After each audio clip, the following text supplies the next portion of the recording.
in 2010, I became a congressman.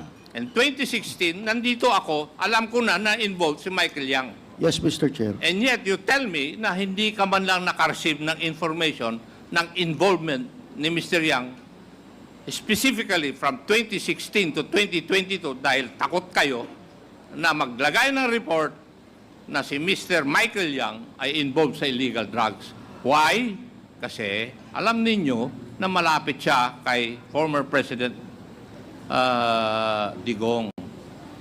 Lahat naman kayo nun, takot yun. Takot kayo eh. And do not tell me na hindi totoo yun. Kaya ngayon nga lumalabas ito eh. Dahil ngayon, ang mga tao hindi takot. And now, hanggang ngayon, takot ka pa rin. Tapos pinagyayabang mo, you have a name to protect for your children. I do not believe that. Gerald Wilkins, may I know how long or what was the first time that you were assigned to PDEA? Since 2022, Mr. Chair. At 2002, Mr. Chair. 2002. And when did you become the head of PDEA? 2020, Mr. Chair. 2020. Okay. Thank you. Kasi, itong istoryang ito ay isang istorya ng 5 magkakaibigan na parehas ang trabaho. They were working for government. Si Colonel Asierto, si Captain Pirote, si Colonel Fajardo, Mr. Guban of Customs, at isang PNCO named Jerry. They knew each other because of their work. But because of a life-changing report made by Colonel Asierto, where he made some allegations insofar as the former mayor and former president is concerned. Would that be correct, Colonel Asierto? Yes, sir. Yes. May I know why you made that report? Because that is my duty, Your Honor, Mr. Okay. Chairman. As a police officer, I received an information, raw information. I validated the information. Then, after validation, I made the proper report. And in that report, you alleged that former President Digong was connected with individuals connected or involved in illegal drug activities. The persons you were referring to were a certain Mr. Michael Yang and Mr. Alan Lin. Would that be correct?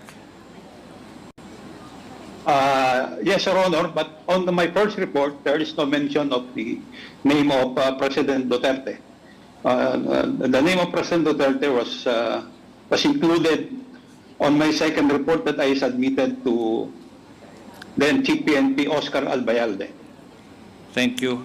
And these reports were, the first one was submitted to then General De La Rosa, the Chief of the PNP.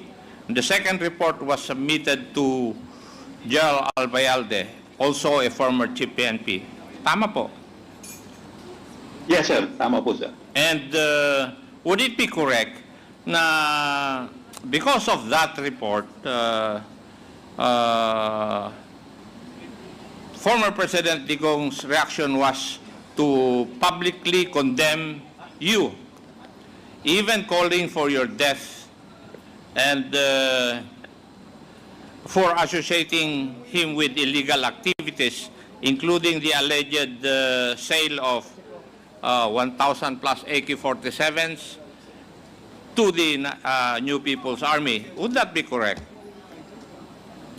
Yes, sir, including the 10 million bounty on my head. Yes.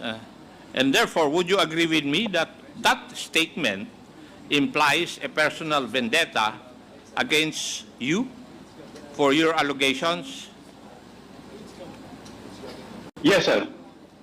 And because of that also, na-filean ka ng kaso for the sale of the AK-47s and for illegal drugs? Yes, sir. Thank you. Now, we go to the role of Jimmy Guban. Jimmy Guban, you're the Customs Intelligence Officer working with Colonel Asierto, Captain Perote, Colonel Fardo. Tama po? We are working together, Your Honor. I beg your pardon? We are working together, Your Honor. Yes. Kasi isa yung linya ng trabaho nyo. Opo, Your Honor. But because, according to your statements doon sa unang hearing na napunta ka sa dito, sinabi mo na because of fear, inamin mo doon sa hearing, doon sa Senate, na you accused Colonel Asierto of masterminding a 13 billion shabu shipment in magnetic lifters.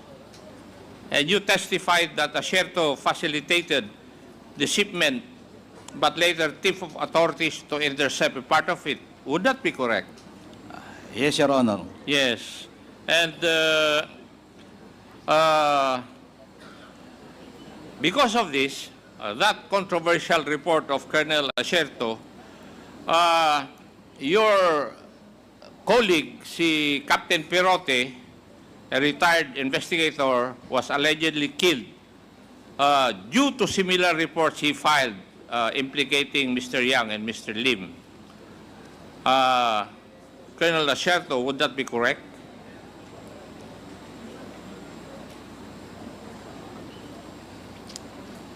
Ed? Sir, nawala po. Tama po yun, sir. Yeah.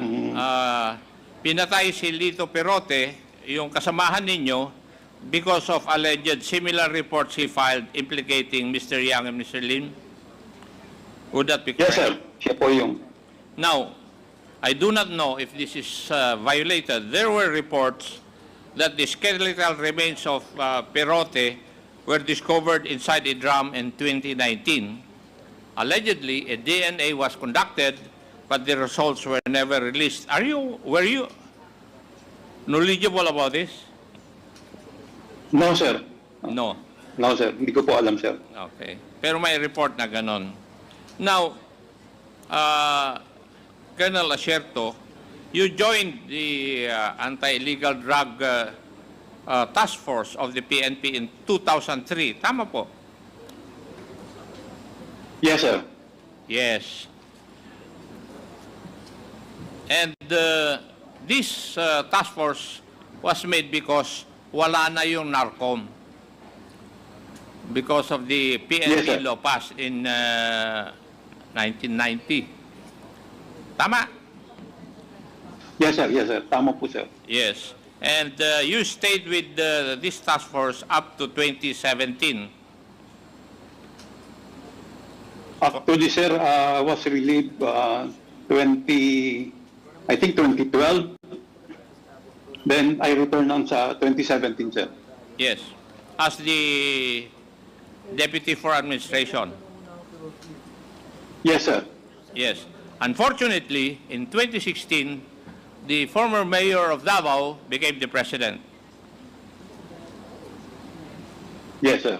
And in 2018, because galit na galit siya sa iyo at nagkaroon ng allegations na involved ka sa drugs, nagkaroon ng Senate hearing in 2018. Yes, sir. Tama? And the accusations Yes, sir. Yes, sir. and the accusations against you were the mastermind of the 13 billion shabu shipment in July, 2.4 billion shipment at the MICP or Manila International Container Port, stuffed inside abandoned magnetic lifters, and 11 billion of missing shabu suspected to be packed in similar magnetic lifters found in Cavite. Ito po yung charges sa iyo, di ba? Opo, sir. Yes, sir. And this was testified to also by your friend, Mr. Guban. Yes, sir, and I think he recanted, sir. Yeah, I know. In a court hearing, I was informed that Mr. Jimmy Guban recanted all his statements implicating you during that Senate hearing in 2018. Tama? Yes, sir. Now, may I know the reason why in one of your statements, sinabi mo na ang real drug lords are Mr. Alan Lim and Mr. Michael Yang? May I know the basis of your statement? Or how did you come to know about this? It was relayed to me by my reliable informant, sir, na they are involved in the shipment of the illegal drugs, especially during the time of President Duterte. And all the drugs are coming through the Bureau of Customs. Thank you. And General Wilkins Villanueva, you were with X-Pdea in 2002 and you became the head in 2020. Tama po? Yes, Mr. Chair. And during that stint of yours, have you ever heard of the involvement of Mr. Michael Yang and Mr. Alan Lim sa illegal drugs? Only Alan Lim, Mr. Chair, and not no Michael Yang, Mr. Chair. Up to 2022, when you became the X-Pdea head? Yes, Mr. Chair, kasi wala, Kasi, hindi siguro, ko, sige, kasi sir, wala ako natanggap na information, Mr. Chair eh. ay napakahina ng information nyo ng ng X-Pdea because in 2010, I became a congressman and 2016, nandito ako, alam ko na na-involved si Michael Yang. 2016, Mr. Chair, is nasa Region 10 ako, Mr. Chair. Kaya nga, sinasabi ko nga, from 2002 up to 2022, nasa X-Pdea ka. Yes, Mr. Chair. And yet, you tell me na hindi ka man lang nakareceive ng information ng involvement ni Mr. Yang, specifically from 2016 to 2022 dahil takot kayo na maglagay ng report na si Mr. Michael Yang ay involved sa illegal drugs. Why? Kasi alam ninyo na malapit siya kay former President Digong. Lahat naman kayo nun, takot yun. Takot kayo eh. And do not tell me na hindi totoo yun. Kaya ngayon nga lumalabas ito eh. Dahil ngayon, ang mga tao hindi takot.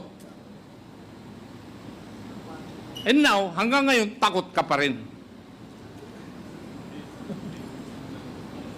Tapos pinagyayabang mo, you have a name to protect for your children. I do not believe